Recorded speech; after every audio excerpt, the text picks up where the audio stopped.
नमस्कार और the deep dive में आपका स्वागत है। नमस्कार। आज हम बात करने वाले हैं इंटरमिटेंट फास्टिंग की और खास तौर पर उसके 16-8 फॉर्मूले की। हाँ, जो आजकल बहुत पॉपुलर है। बहुत ज्यादा।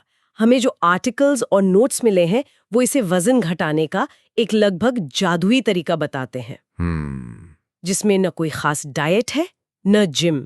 तो आज का हमारा मिशन ये समझना है कि इस दावे में कितनी सच्चाई है। मतलब क्या ये वाकई इतना आसान है? हाँ, या फिर इसके पीछे भी कोई राज छिपा है। चलिए इसी की गहराई में उतरते हैं। तो शुरू से शुरू करते हैं। जी ये इंटरमिटेंट फास्टिंग मतलब आखिर है क्या? बिल्कुल। क्योंकि जो भी इसे सुनता है उसके दिमाग में सबसे पहले उपवास या भूखे रहना आता है। सही बात है। और यहीं पर सबसे बड़ा कंफ्यूजन है। हमें मिले स्रोतों में एक बात साफ तौर पे कही गई है। क्या? ये कोई डाइट नहीं है, ये एक ईटिंग पैटर्न है। अच्छा, डाइट नहीं, पैटर्न। हाँ, फर्क बहुत बड़ा है। डाइट आपको बताती है क्या खाना है, और ये पैटर्न इस बात पर जोर देता है कि कब खाना है। ओके। और 16-8 का मतलब भी सीधा है, दिन के 24 घंटों को 2 हिस्सों में बांटना। 16 और 8। बिल्कुल। 16 घंटे का फास्ट जब आप कुछ नहीं खाते और 8 घंटे की एक ईटिंग विंडो जब आप अपना सारा खाना खाते हैं। ठीक है, तो ये क्या खाएं से हटकर कब खाएं पर फोकस है। लेकिन इसके पीछे का लॉजिक क्या है? मतलब सिर्फ खाने का समय बदलने से शरीर में ऐसा क्या हो जाता है कि वजन घटने लगता है? यहीं पर बात दिलचस्प हो जाती है।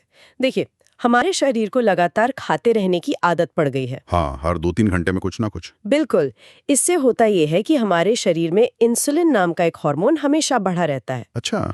इंसुलिन का काम है खाने से मिली एनर्जी को सेल्स में भेजना और जो बच जाए उसे फैट के रूप में जमा करना। तो ये फैट स्टोरेज हार्मोन हुआ एक तरह से। ये सट्टे हैं। तो जब हम 16 घंटे तक कुछ नहीं खाते तो शरीर को एक ब्रेक मिलता है, इंसुलिन का लेवल नीचे गिर जाता है। और जब ऐसा होता है तब शरीर को एनर्जी के लिए अपने जमा किए हुए फैट को जलाने का सिग्नल मिलता है।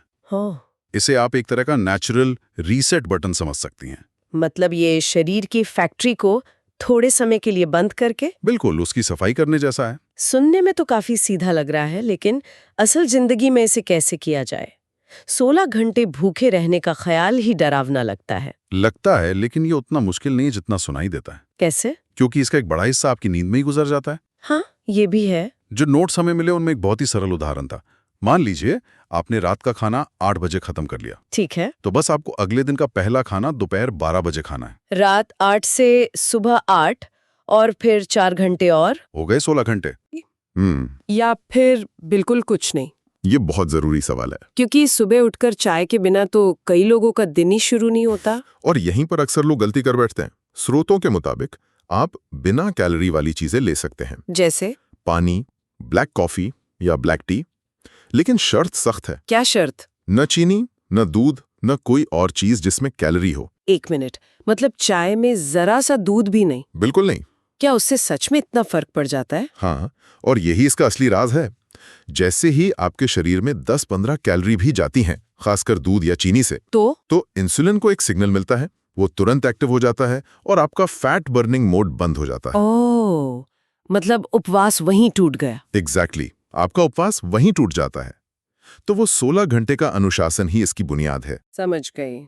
तो ये ऑल और नथिंग वाला मामला है एक तरह से। हाँ, अब आते हैं उस सवाल पर जिसने इसे इतना पॉपुलर बना दिया है। ये वजन घटाने की प्रक्रिया को तेज कैसे करता है? हमारे पास जो रिसर्च है उसमें 3 मुख्य वजहें बताई गई हैं।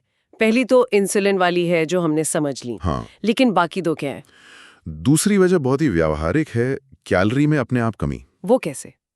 जब आपके पास खाने के लिए सिर्फ 8 घंटे होते हैं तो आप चाहकर भी उतना नहीं खा पाते जितना 15-16 घंटे में खाते।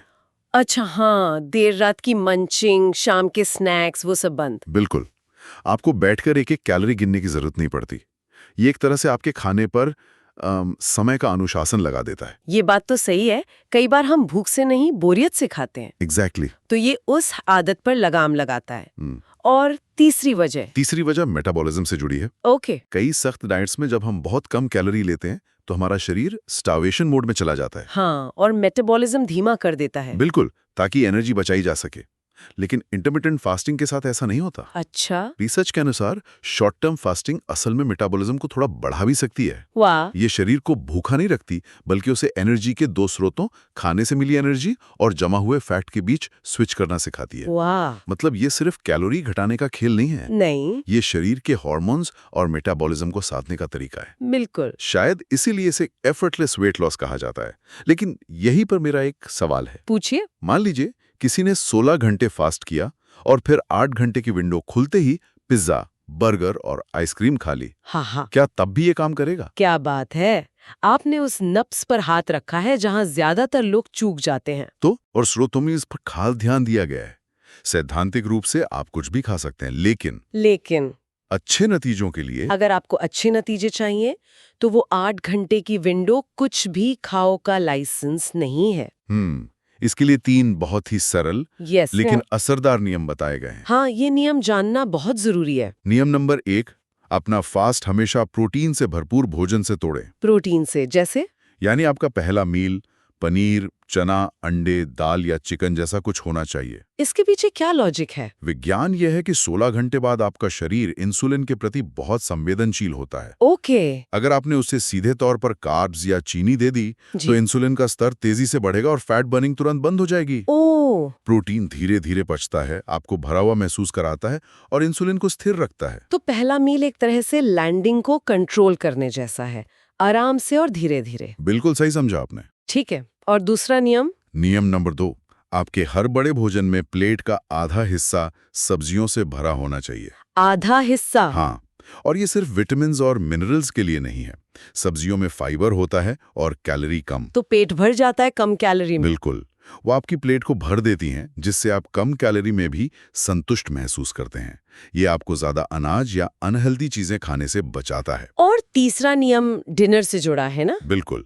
नियम नंबर 3, रात का खाना हल्का होना चाहिए। जैसे? खिचड़ी, ओट्स। हाँ, खिचड़ी, ओट्स, सूप या सिर्फ दाल रोटी। इसकी वजह भी साफ है।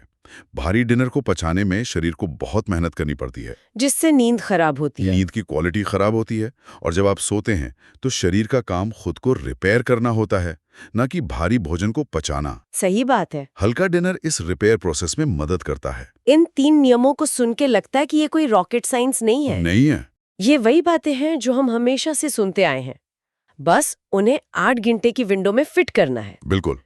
स्रोतों का तो ये भी दावा है कि सिर्फ इतना करने से 2 से 4 हफ्तों में ही फर्क दिखने लगता है। हाँ, लेकिन किसी के लिए भी सीधे 16 घंटे का फास्ट शुरू करना मुश्किल हो सकता है। तो शुरुआत कैसे करें? इसीलिए एक 7 दिन का स्टार्टर प्लान भी सुझाया गया है। अच्छा, वो क्या है? पहले 1-2 दिन 14 घंटे की फास्टिंग से शुरू करें। 14-10? हाँ। फिर अगले 2 दिन 15 घंटे और 5वें दिन से 16 घंटे पर आए। धीरे धीरे। इससे शरीर को आदत पड़ जाती है और ये एक झटके जैसा नहीं लगता। ये तरीका ज्यादा समझदारी भरा लगता है। लेकिन क्या कोई ऐसा भी है जिसे ये बिल्कुल नहीं करना चाहिए? कुछ सावधानियां? हाँ, और ये बहुत जरूरी है। ये तरीका सबके लिए नहीं है। किन लोगों को बचना चाहिए? स्रोत साफ तौर पर कहते हैं कि गर्भवती महिलाओं, ब्लड प्रेशर के मरीजों, वो भी बिना डॉक्टर की सलाह के, जिन्हें एसिडिटी की गंभीर समस्या है या जो लोग पहले से ही अंडरवेट हैं, उन्हें इसे नहीं अपनाना चाहिए। यानी अपने शरीर को समझना जरूरी है। हमेशा किसी भी बड़े लाइफस्टाइल बदलाव से पहले डॉक्टर से सलाह लेना हमेशा बेहतर होता है। बिल्कुल सही। तो अब आते हैं नतीजों पर। हर कोई यही जानना चाहता है कि इसका असर कितने दिनों में दिखता है। जो नोट्स हमें मिले हैं उनमें एक टाइमलाइन भी दी गई है। हाँ, एक अनुमानित टाइमलाइन है जो इस बात पर निर्भर करती है कि कोई कितनी ईमानदारी से इसे अपना रहा है। तो आमतौर पर 2 हफ्तों में लोगों को पेट की चर्बी यानी बेली फैट में कमी महसूस होने लगती है, शरीर हल्का लगने लगता है। और कपड़ों में फर्क? वो 4 से 6 हफ्तों में इंच लॉस साफ दिखने लगता है, मतलब कपड़े ढीले होने लगते हैं। और वजन में गिरावट? लगभग 8 हफ्तों में वजन में एक अच्छी खासी गिरावट देखी जा सकती है। कितनी? कुछ स्रोतों ने तो 8 हफ्तों में 8 से 12 किलो वजन कम करने वालों का भी जिक्र किया है। 8 हफ्तों में 12 किलो, ये तो बहुत बड़ा दावा है। बड़ा है। ये सुनकर तो कोई भी प्रेरित हो जाएगा। लेकिन इतनी मेहनत के बाद क्या कोई ऐसी एक आम गलती है जो सारे किए कराए पर पानी फेर सकती है? हाँ, एक गलती है जिसे स्रोतों में आखिरी गोल्डन टिप के तौर पर बताया गया है। और वो क्या है? वो है फास्ट तोड़ने के बाद मिलने वाले इनाम का लालच। मतलब रिवॉर्ड वाली मानसिकता। एग्जैक्टली। कई लोग सोचते हैं मैंने 16 घंटे भूखे रहकर इतनी मेहनत की है, अब तुम एक पिज्जा खाने का हकदार हो। हाँ, ये सोच तो आती ही है। और ये सोच ही सबसे बड़ी दुश्मन है। तो इससे होता क्या है? जैसे ही आप अपना फास्ट किसी हाई शुगर या जंक फूड से तोड़ते हैं, आपका इंसुलिन आसमान छू लेता है। ओह, ये आपके शरीर के लिए एक शॉक की तरह होता है और ये उस दिन की गई सारी मेहनत को लगभग शून्य कर देता है। तो सफलता का राज क्या है? सफलता का असली राज संतुलित भोजन, स्लो कार्ब्स और प्रोटीन से भरपूर आहार में ही छिपा है, खासकर जब आप अपना फास्ट तोड़ रहे हों। तो आज की इस पूरी बातचीत को अगर समेटा जाए तो इंटरमिटेंट फास्टिंग कोई मुश्किल डाइट नहीं, बल्कि खाने के समय को लेकर एक अनुशासित पैटर्न है। बिल्कुल। इसकी सफलता 3 स्तंभों पर टिकी है।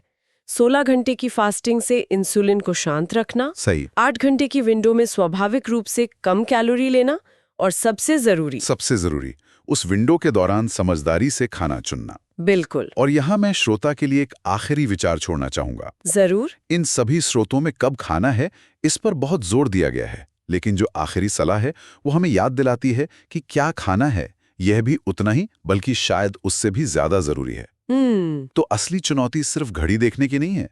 असली चुनौती यह सोचने की है कि जब खाने की आज़ादी के वो 8 घंटे मिलें तो उस आज़ादी का इस्तेमाल अनुशासन के साथ कैसे किया जाए, क्योंकि आखिर में सही चुनाव करने की आज़ादी ही असली आज़ादी है।